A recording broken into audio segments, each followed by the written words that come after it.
భగవద్గీత 99వ రోజు 53వ శ్లోకం. శృతి విప్రతిపన్న తే యదా స్థాస్యతి నిశ్చల సమాధ వచల బుద్ధిః తదా యోగమావాప్స్యసి. శృతి విప్రతిపన్న తే యదా స్థాస్యసి నిశ్చల సమాధ వచల బుద్ధిః తదా యోగం అవాప్స్యసి.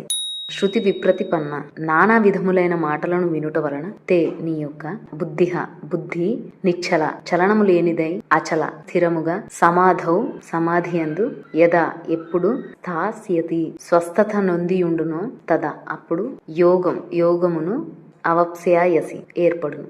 నానా విధములైన మాటలను వినుట వలన విచలితమైన నీ బుద్ధి పరమాత్మ యందు నిశ్చలముగా స్థిరముగా నిలిచి ఉన్నప్పుడే నీకు ఈ యోగము ఏర్పడును.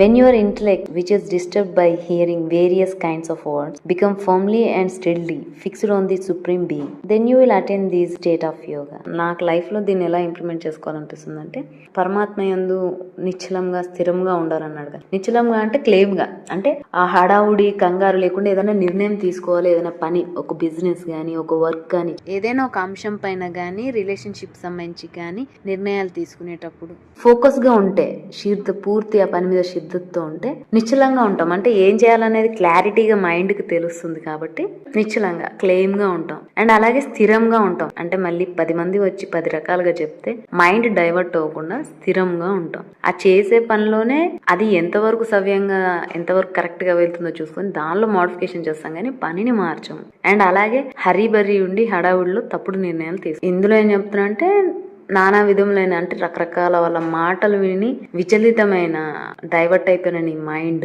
పరమాత్మ యందు స్థిరంగా ఉంచితే, నిశ్చలంగా ఉంటే నీకు ఈ యోగం ఏర్పడుతుంది. అంటే మనం కూడా ఏంటి, ఏదైనా వర్క్ చేస్తున్నప్పుడు రకరకాలు నువ్వు ఇది చేయలేవని, నీకు ఇది సాధ్యం కాదని, లేకపోతే ఇలా చేయాలని, అలా చేయాలని, ఇది రాంగ్ అవుతుంది, ఇట్లా రకరకాల మాటలు విన్నప్పుడు మైండ్ డైవర్ట్ అయిపోతుంది, బుద్ధి స్థిరంగా ఉండదు. అప్పుడు మనం పరమాత్మ అంటే డ్యూటీ ఈజ్ గాడ్ అన్నారు కదా, మా డాడీ అదే చెప్పారు. సో పరమాత్మ యందు ఆ డ్యూటీ మీదే నిశ్చలంగా క్లెయిమ్గా స్థిరంగా ఆలోచించినప్పుడు మనకి ఈ యోగం ఏర్పడి పనిని సక్సెస్ఫుల్గా చేయగలుగుతాం. సక్సెస్ఫుల్గా పనిని చేయడం మాత్రమే మన ధర్మం. దాని ఫలితం మీద మనకి ఎటువంటి పవర్ ఉండదు.